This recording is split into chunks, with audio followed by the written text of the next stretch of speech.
They've done it. FromSoftware have done it again. They have managed to release marketing material for their upcoming DLC. The trailer opens with what appears to be Marika snatching someone's weave. This is most likely her gaining her divine powers in the realm of shadow, which is where the DLC will take place. We know that Marika originates from there due to an interview and some other promotional material that has been released. We then see her holding the weave in front of what appears to be some kind of doorway or archway. It appears she might be traveling to the lands between from the realm of shadow, or potentially creating them. Next we get a look at the massive war braziers and an army attacking a city. The narrator implies that this war is a result of Marika's actions. Mesmer appears to be leading the invading army. It's safe to say that this war has created a lot of discord. Just like I created a Discord server. Quite a few people have been asking me to do this, so the invite link is below in the description or the pinned comment.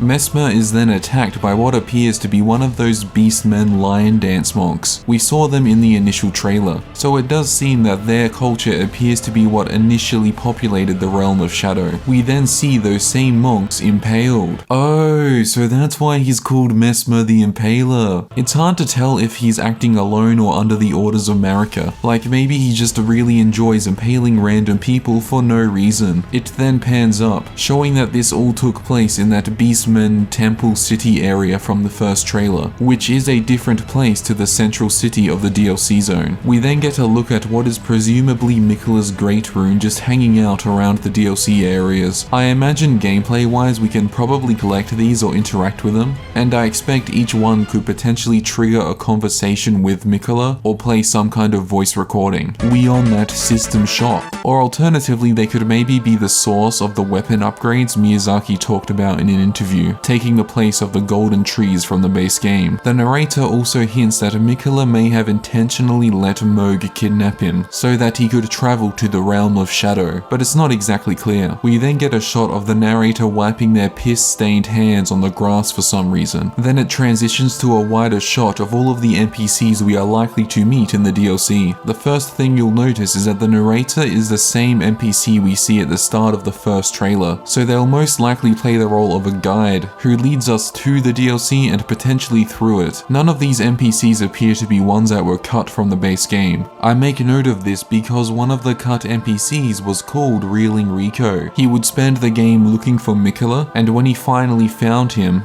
he would have prayed to Miquella to be let into his dream, into the world of his heart. So I wouldn't be surprised if that questline ends up in the DLC in some form, whether we get a redesigned version of that character, or that story's cut up and spread across the various NPCs, because it's simply such a great fit thematically. It also makes me wonder if potentially Reeling Rico was cut from the base game, because he was intended as a hint towards this DLC, but then they decided to not make a DLC and then cut him out as a result, only to then change their mind after release. He did have a special mechanic tied to him though, so maybe them struggling with implementing that could have been the reason why he was cut. In terms of some theories this video has led me to come up with, I predict that every NPC in this image will have a tragic quest line. Eventually, when they finally find what they are looking for, they suddenly die and we steal their clothing. That's gonna be a lot of prepare to cry videos. So I guess every Souls YouTuber has just won the lottery. At the very start of this trailer, the narrator mentions that it all started with a seduction and a betrayal. I think this implies that Marika potentially had a fade to black bang cutscene with whatever god or ruler came before, the same one she snatched the weave of. This implies that Marika potentially betrayed an outer god, that she potentially banged an outer god, which I guess, you go girl, get that bag. And this immediately segues into another big question. If Marika is Mesmer's mother, who is the father? And now that we know Marika potentially banged someone else before she became a god, and that said person could potentially be a god themselves, if not an outer god, or some kind of representative of an outer god,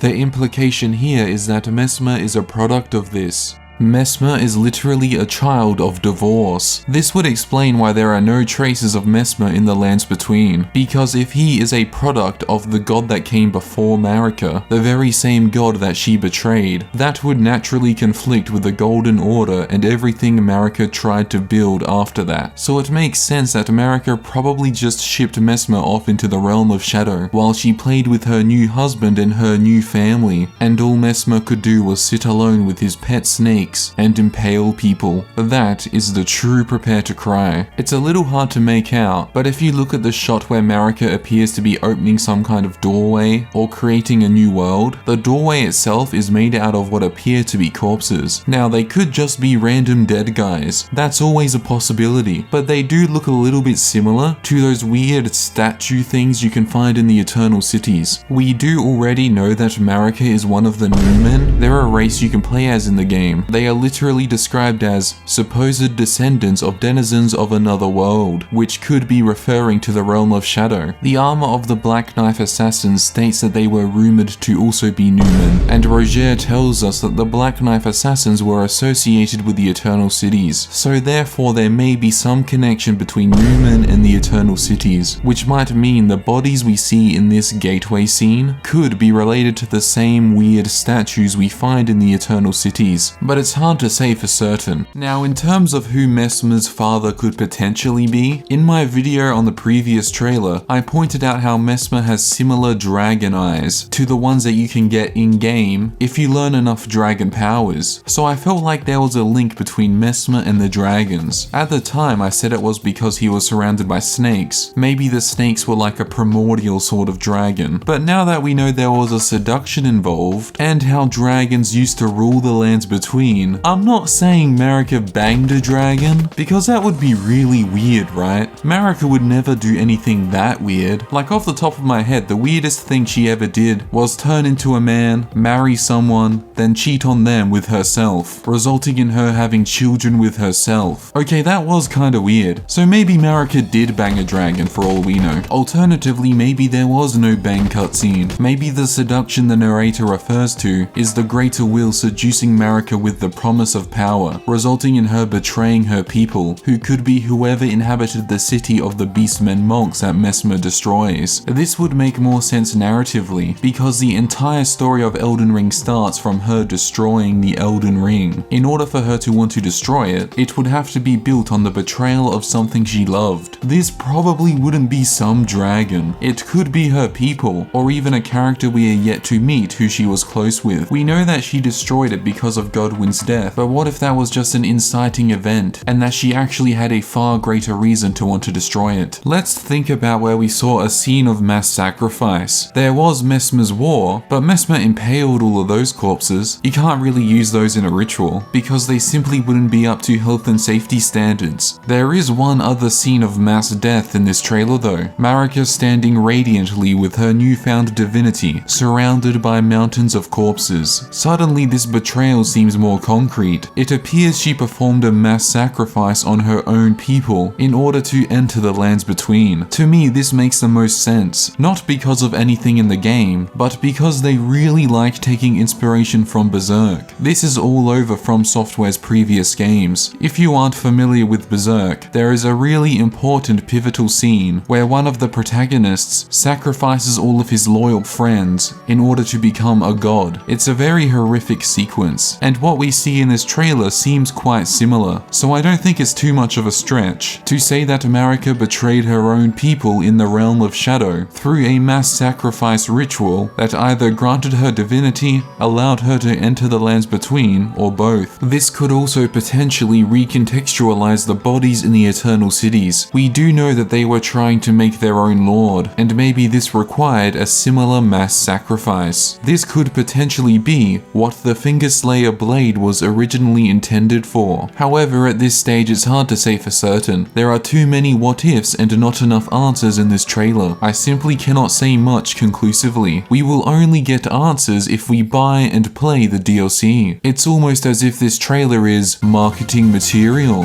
Miyazaki is such a genius. He has done it again. He has successfully marketed to us. Throw away your marketing degrees. You don't need them. All you need to do is hint at either a mass sacrifice sacrifice, or a fade to black bang cutscene potentially occurring if they buy your product. This has been a true masterclass. When the DLC comes out, I may or may not live stream it, but in case I do, you can find a link to my Twitch channel below in the description. I will probably also attempt to post a funny joke or two to Twitter when it releases. However, I will soon realize my joke wasn't really that funny and I will delete it in shame. So follow me there if you want to see that absolutely thrilling content. For the previous trailer, I made a video where I discussed that in depth. So if you're interested in more information about the DLC, feel free to check that out. If you enjoyed this video, you should check out my Discord server below, and also subscribe to my channel. It would look great on your resume.